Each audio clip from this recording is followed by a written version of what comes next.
रूस की वायुसेना से नेटो बहुत ज्यादा घबरा गया है, इसीलिए अब नेटो के 25 देश एक बड़े युद्धाभ्यास में जुट गए हैं और इस एक्सरसाइज में 250 से ज्यादा विमान हिस्सा लेंगे। लेकिन उससे पहले नेटो ने अपने 5 फाइटर जेट दिखाकर पुतिन को डराने की कोशिश की है। सवाल है कि क्या ये फाइटर जेट रूस का कुछ बिगाड़ पाएंगे?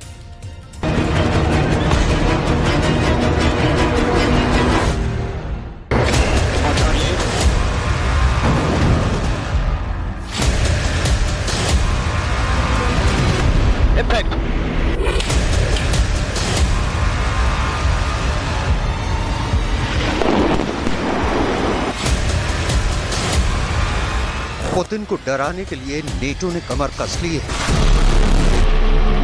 पुतिन की नींद उड़ाने के लिए बाइडेन का गैंग सुपर एक्टिव है। पुतिन यूक्रेन से भाग जाएं और यूरोप की तरफ मुड़कर ना देखें, इसके लिए रूस के खिलाफ सबसे खतरनाक एयर अटैक की तैयारी लगातार जारी है। इसमें शामिल हैं नेटो के 5 बहुत ही खतरनाक फाइटर जेट।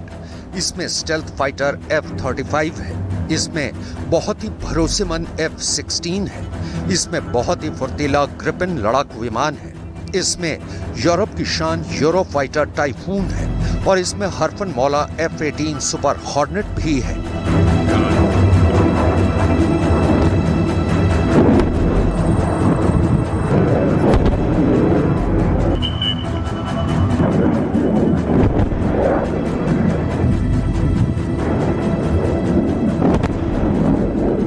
ये विमान ऐसा धमाका करने के लिए तैयार हैं जो मॉस्को को तबाह कर सकते हैं, जो सेंट पीटर्सबर्ग के साथ यूरोप के बीचों बीच रूस के बहुत बड़े ठिकाने कलिनिंग्राद और वहां मौजूद मिलिट्री बेस को खत्म कर सकते हैं। ये फाइटर जेट इस वक्त यूरोप में अलग अलग जगह लगातार युद्धाभ्यास कर रहे हैं। इनके टारगेट पर रूस है। ये तस्वीर है नॉर्वे की और यहाँ ओयरलैंड एयरबेस पर नेटो की वायुसेनाएं एक बहुत बड़े युद्ध की तैयारी कर रही हैं, जिसका अंजाम रूस की मिलिट्री पावर को पूरी तरह खत्म कर देना है। नेटो के सदस्य 14 देशों ने यहां अपने 150 विमान भेजे, जिसमें कॉम्बैट एविएशन की अलग अलग टीम है। इस युद्धाभ्यास को नाम दिया गया है आर्कटिक चैलेंज 23। इसमें नॉर्वे के अलावा अमेरिका के फाइटर जेट, इसमें बेल्जियम के फाइटर जेट, इसमें द नेदरलैंड्स के लड़ाकू विमान है, इसके अलावा स्वीडन और फिनलैंड के साथ इसमें चेक गणराज्य की एयरफोर्स भी शामिल है। यूक्रेन युद्ध के दौरान हो रहे इस युद्धाभ्यास का मतलब है कि नेटो आर्कटिक में पुतिन और उनकी फौज को घेर कर मारना चाहता है।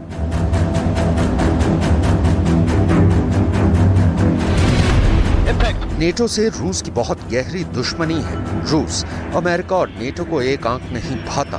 नेटो का जन्म ही रूस को टक्कर देने के लिए हुआ था और अब इस युद्धाभ्यास में ये बात पुख्ता की जा रही है कि अगर ये मिलकर काम करेंगे तो पुतिन की एयरफोर्स इनकी मिली जुली ताकत के आगे जरा भी नहीं टिक पाएगी, क्योंकि आंकड़ों के लिहाज से और टेक्नोलॉजी के मोर्चे पर ये पुतिन की वायुसेना पर कई गुना भारी पड़ने वाले हैं। ऐसा भरोसा इस युद्धाभ्यास के जरिए और मजबूत किया जा रहा है। सवाल है कि क्या 5 की पावर दिखाकर बाइडेन और उनके साथी क्या पुतिन को डराने में कामयाब होंगे? क्या 5 की पावर देखकर पुतिन का गुस्सा पूरे यूरोप पर फूटेगा और यूक्रेन के बाद पश्चिम के कई देशों को रूस कुचल कर रख देगा? एक तरफ पुतिन है और दूसरी तरफ ये 5 फाइटर जेट। नेटो के लिए पुतिन खतरा है और अब इस बहुत बड़े खतरे के खिलाफ ये 5 फाइटर जेट अब मिलकर लड़ना चाहते हैं। सोवियत संघ के विघटन के बाद पहला आर्कटिक चैलेंज युद्धाभ्यास 2008 में हुआ। ये वो वक्त था जब रूस की मिलिट्री पावर फिर से अपने पैर जमाने लगी। अमेरिका को लगा कि अब फिर से रूस से डरने की जरूरत है, उसका मुकाबला करने की जरूरत है और इस तरह उत्तरी यूरोप पर फोकस के साथ पुतिन की हवाई ताकत को मिलजुल कर चैलेंज किया जाने लगा। और फिर इस युद्धाभ्यास के लिए जिन देशों को एक बड़े अड्डे के तौर पर तैयार किया गया, उनमें बड़ा नाम नॉर्वे का है, दूसरा स्वीडन और अब फिनलैंड भी रूस के खिलाफ इस मोर्चे में शामिल हो चुका है। ये तीनों देश पुतिन को पसंद नहीं करते और अब रूस से बहुत बड़ा खतरा महसूस करते हैं। हाल ही में फिनलैंड नेटो में 4 अप्रैल को शामिल हुआ है और ये पुतिन को रोकने के लिए बहुत बड़े उपाय के तौर पर देखा जा रहा है। लेकिन क्या पुतिन अपने दुश्मनों के इस जमघट से डरेंगे या फिर वो यूक्रेन के बाद और यूरोप पर कूच करने के लिए आगे बढ़ेंगे? अब पुतिन तक पहुंचने यानी उनके शहर मॉस्को पर बमबारी के लिए क्या तैयारी है, बहुत गौर से देखिए। ये है अमेरिका का KC-135 टैंकर विमान। ये उड़ान के दौरान ही F-16 फाइटर जेट की पेट्रोल टंकी फिर से भर देता है। इस प्रक्रिया को मिड एयर रिफ्यूलिंग कहते हैं और इसके जरिए विमान लंबी दूरी तक ऑपरेशन अंजाम दे सकते हैं, क्योंकि तब उनके पास बड़े मिशन के लिए पेट्रोल होता है। इसी तरह F-35 स्टेल्थ फाइटर में ईंधन भरा जाता है। KC-135 टैंकर विमान से एक बूम यानी पाइप निकलता है और विमान की बॉडी में उस जगह जाकर फिट हो जाता है जहां पेट्रोल की टंकी है। ये नेटो या कहें पुतिन के दुश्मनों का युद्धाभ्यास है। उनका मकसद साफ है कि किसी भी तरह यूरोप के किसी भी इलाके से उड़कर मॉस्को या फिर सेंट पीटर्सबर्ग तक पहुंचकर बमबारी करना और फिर वापस लौट जाना। ये पुतिन के खिलाफ बहुत ही हिम्मत वाला कदम कहा जाएगा।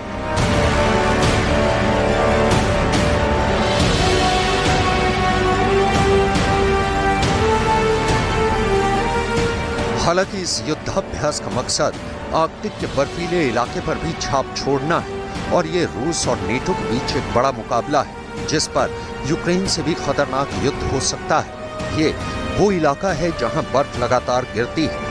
कमांडो हमेशा एयरबेस की सिक्योरिटी में तैनात रहते हैं। यहाँ की जिम्मेदारी स्पेशल फोर्स संभालती है, कोई साजिश ना हो पाए इसलिए बर्फबारी के बीच लगातार पेट्रोलिंग होती है। ये दुनिया का वो इलाका है जहां जून के महीने में ही तापमान माइनस में रहता है। आर्कटिक के इलाके पर असर दिखाने के लिए बाइडेन पहले ही बर्फ पर अपना खतरनाक जेट उतार चुके हैं।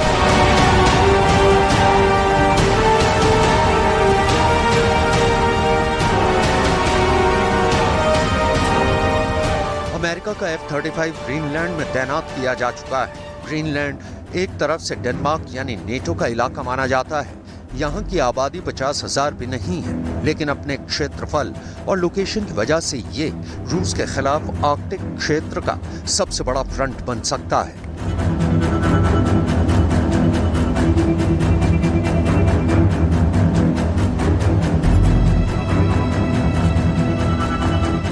बाइडेन अब नेटो के विमानों को इकट्ठा करके पुतिन को लगातार डरा रहे हैं। पुतिन को डायरेक्ट चैलेंज क्यों कर रहे हैं और इसमें उनका फ्रंटलाइन फाइटर जेट F-35 सभी विमानों की अगुवाई कर रहा है। अमेरिका और रूस के भी किसी भी बड़ी टक्कर में अमेरिका सबसे पहला बार इसी फाइटर जेट से करना चाहेगा। F-35 अमेरिका का स्टेल्थ फाइटर जेट है जो रेडार की पकड़ में नहीं आता। यही इसकी सबसे बड़ी खासियत है।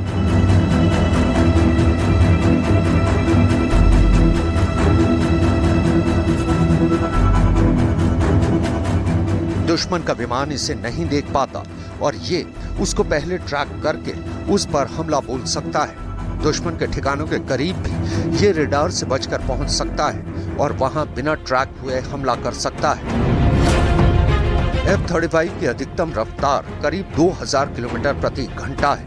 अमेरिका के पास अभी करीब 500 F-35 विमान है, लेकिन अमेरिका अब अपनी पूरी F-16 फ्लीट को F-35 से बदलना चाहता है और उसकी तैयारी है कि अमेरिका की एयरफोर्स में ऐसे करीब 2500 विमान होंगे।